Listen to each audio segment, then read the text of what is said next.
Assalamualaikum warahmatullahi wabarakatuh.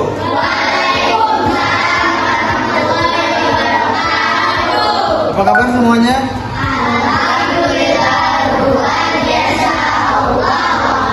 Oke, baik. Sebelum kita mulai pembelajaran, Ustadz minta KM untuk membacakan ikrar dan doa. Siapa KM-nya? Oke, Panji. Silakan Panji. Anak soleh-soleh ya. Siap. Nomor duduk rapi. Yes. Sebelum kita belajar, mari kita berdoa dimulai.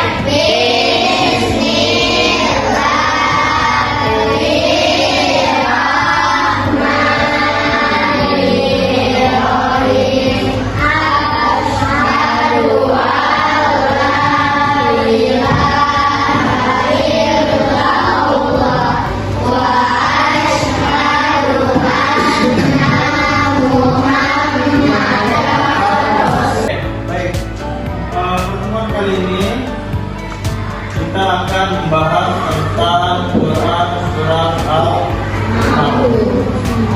Ada yang tahu arti dari Al-Maun itu sendiri apa? Barang-barang ya. Al-Maun terdiri dari berapa ayat? 8, 7, 6, 4, 3, 1. Terdiri dari 7. Quran surat Al-Maun termasuk ke dalam golongan surat Makkiyah atau Madaniyah? Makkiyah. Apa ciri-ciri surat Makkiyah? Surat yang diturunkan sebelum hijrah. Sebelum hijrah ke Madinah. Pada pertemuan kali ini kita akan mempelajari Quran surat Al-Maun. Ustaz harapkan kalian memahaminya dengan sangat baik, mampu menulis Quran surat Al-Maun ini dengan rapi dan benar, mampu membaca dengan makhrijul huruf dan tajwid yang benar, serta memahami makna dan isi kandungan yang terdapat dalam Quran surat Al-Maun. Siap ya? Ya. Mari bersama-sama untuk mengawali ini kita membaca Quran surat Al-Maun dengan dalil dengan ta'awun. Ya, bareng-bareng. A'udzu billahi minasyaitonir rajim.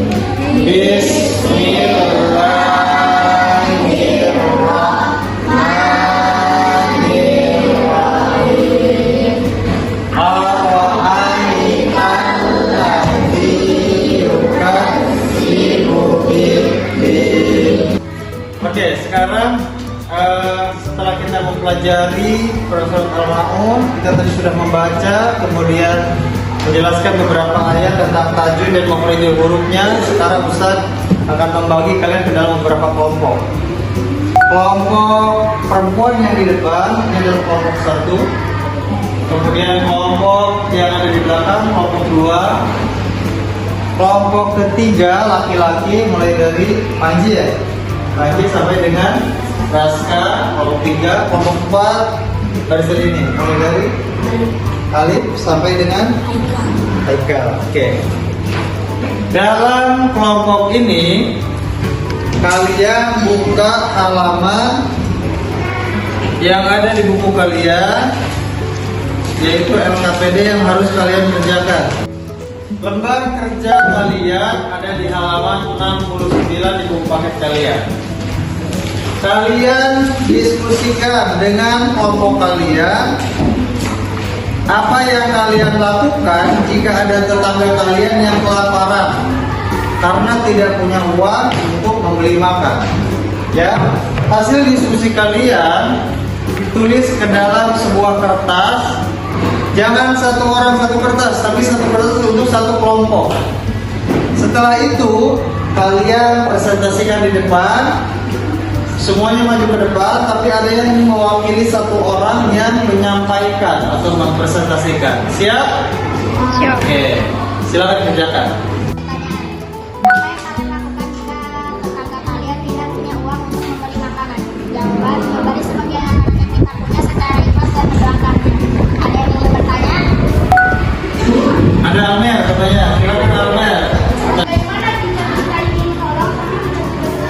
Oke, ada pertanyaan dari kelompok 4 untuk kelompok 1. Bagaimana jika kita ingin menolong tetangga kita yang sedang kelaparan, tapi kita juga tidak punya makanan untuk diberikan dan tidak punya uang untuk diberikan? Apa jawaban kelompok 1?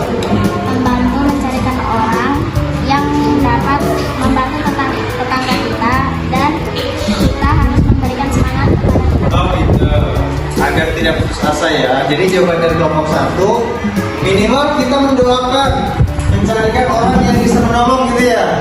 Dan kita juga harus memberikan semangat untuk orang yang sedang kelaparan itu agar tidak putus asa.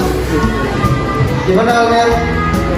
Oke, terima kasih. Tepuk tangan buat kelompok 1. Oke, luar biasa ya. Terima kasih, presentasinya sudah sangat baik. Silakan dilanjutkan untuk kelompok 2 dan seterusnya. Oke, baik. Kita sudah mempelajari tentang Quran Surat Al-Ma'un.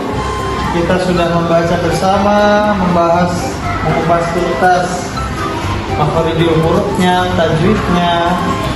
Kemudian kita juga sudah mempresentasikan, mengerjakan LK yang ada di halaman 69 tentang makna atau kandungan yang ada di dalam Quran Surat Al-Ma'un. Kemudian kita kaitkan dengan kegiatan kita sehari-hari, dengan kejadian-kejadian yang kita alami dalam kehidupan sehari-hari. Kesimpulannya adalah Quran Surat Al-Ma'un ini secara arti barang-barang yang terdiri dari 7 ayat. Dalam Quran Surat Al-Ma'un ini kita diberikan pelajaran tentang bahwa kita sebagai manusia harus saling ta'awun. Ta'awun itu artinya tolong menolong. Kalau ada orang yang sedang kesusahan, kita tolong. Di dalam surat ini juga dijelaskan bahwa kita tidak boleh sekali-kali menghardik anak yatim. Menghardik itu menghina, membuat hatinya sakit, membuat fisiknya sakit, membuat psikisnya sakit. Karena nabi kita sendiri adalah seorang anak yatim. Jadi kita tidak boleh sekali-kali abai terhadap kebaikan yang ada di sekitar kita. Orang yang tidak makan, orang yang butuh bantuan, apalagi orang-orang yang dia sebetulnya dengan status yatim, kita menolong. Dan itulah ciri-ciri orang yang mendustakan agama, yaitu menghardik yatim salah satunya. Dan di sisi lain dalam Quran Surat Al-Ma'un juga dijelaskan bahwa Allah tidak suka dengan orang-orang yang melalaikan sholat. Ya, orang-orang yang melalai dalam sholatnya. Bahkan dalam surat ini celaka orang yang sholat, itu orang yang melalaikan sholat. Astagfirullahaladzim. Semua dosa bisa. Oke, pembelajaran hari ini, pertemuan kali ini cukup sampai di sini. Nahtatul hamdalah. Terima kasih. Wassalamualaikum warahmatullahi wabarakatuh.